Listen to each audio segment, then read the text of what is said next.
Hello everyone, welcome to শিলামণি lifestyle. আজকে আপনাদের সাথে চালতার ঝাল মিষ্টি আচারের রেসিপিটা শেয়ার করব।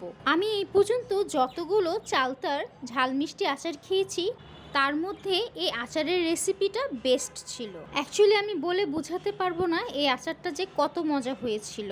তাই আপনারা এই রেসিপিটি বাসায় ট্রাই করে দেখবেন। এই রেসিপিটির জন্য যা লাগবে তা হলো, প্রথমত লাগবে চালতা। আমি এখানে প্রসেসিং করা চালতা নিয়েছি। চালতাগুলোকে যেভাবে প্রসেসিং করবেন তা কিছুক্ষণ পর ভিডিওতে দেখিয়ে দিচ্ছি। হোয়াইট ভিনিগার বা সাদা সিরকা।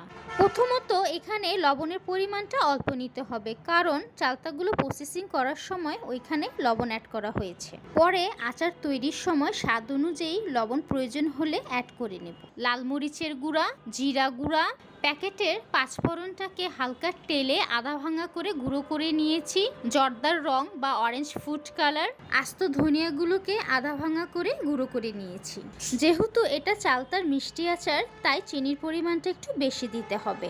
সরিষার তেল। চালতার আচার তৈরির জন্য চালতাগুলোকে খোসা ছাড়িয়ে একটু বড় বড় আকারে টুকরো করে নিয়েছি, যেমনটা ভিডিও স্ক্রিনে দেখতে পাচ্ছেন। অল্প পরিমাণ লবণ, কারণ এই আচার তৈরির ক্ষেত্রে লবণ দুইবার ব্যবহার করব। আরও লাগবে হলুদের গুঁড়া। চালতাগুলোকে সেদ্ধ করার জন্য কড়াইতে পর্যাপ্ত পরিমাণ পানি অ্যাড করে দিয়ে সাথে লবণ ও হলুদ অ্যাড করে দিয়ে খুন্তি দিয়ে নেড়ে পানির সাথে মিক্সড করে নেব। যখন পানিটা গরম হয়ে আসবে তখন চালতার টুকরোগুলোকে পানিতে অ্যাড করে দিয়ে খুন্তি দিয়ে নেড়ে দেব আর অপেক্ষা করব 8 থেকে 10 মিনিটের মতো, যেন পানির মধ্যে বলক চলে এসে চালতাগুলো সেদ্ধ হয়ে যায়। এখানে চালতাগুলোকে 60%-এর মতো সেদ্ধ করে নেব। চালতাগুলোকে পানির সহ একটা স্ট্রেনারে রেখে দেব, যেন চালতা থেকে পানিগুলো ঝরে পড়ে যায়। যখন এটা ঠান্ডা হয়ে যাবে তখন একটি বোলের মধ্যে চালতাগুলো নিয়ে হাতের সাহায্যে হালকা প্রেস করে সামান্য পরিমাণ থেতলে নিতে হবে, যেমনটা ভিডিও স্ক্রিনে দেখতে পাচ্ছেন। দেন জর্দা রঙের মধ্যে অল্প পরিমাণ পানি অ্যাড করে দিয়ে মিক্সড করে নেব।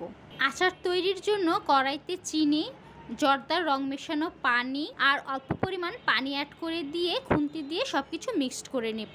যখন চিনিটা গলে যাবে তখন এমনিতে এটা অনেক পাতলা হয়ে যাবে, তাই এখানে অল্প পরিমাণ পানি ইউজ করতে হবে। চিনি গলে এটার মধ্যে বলক চলে আসলে লবণ, মরিচ গুঁড়া, জিরা গুঁড়া, প্রসেসিং করে রাখা চালতাগুলো অ্যাড করে দিয়ে খুন্তি দিয়ে সব কিছু ভালো করে মিক্সড করে নেব। 6 থেকে 8 মিনিট পর এর মধ্যে আধা ভাঙা করে রাখা ধনিয়া গুঁড়া ও সরিষার তেল অ্যাড করে দিয়ে আবারও সব কিছু মিক্সড করে নিতে হবে। দেন আরও 6 থেকে 8 মিনিট পর এর মধ্যে আধা ভাঙা করে রাখা পাঁচফোড়ন গুঁড়া অ্যাড করে দিয়ে খুন্তি দিয়ে মশলাটা মিশিয়ে ভালো করে কষিয়ে নিতে হবে। এই সময় আচারের থেকে সুন্দর একটা অ্যারোমা বের হয় আর পাঁচফোড়নের মধ্যে যে হালকা তেতো ভাব থাকে সেটাও চলে যাবে। যখন আচারের ঝোলটা হালকা ঘন হয়ে আসবে তখন হোয়াইট ভিনিগার অ্যাড করে দিয়ে খুন্তি দিয়ে নেড়ে দেব। এ পর্যায়ে দেখতে পারবো আচারের ঝোলটা পাতলা হয়ে গেছে।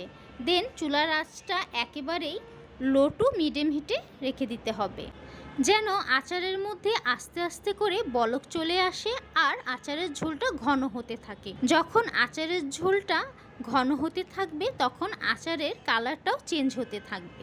আচারটা একেবারে পুরোপুরি রেডি হয়ে গেলে ঝোলটা ঘন হয়ে এর মধ্যে একটা থকথকে ভাব চলে আসবে। এটা যখন ঠান্ডা হবে তখন এটা আরও বেশি ঘন হয়ে যাবে। এ পর্যায়ে চুলাটা বন্ধ করে দেব।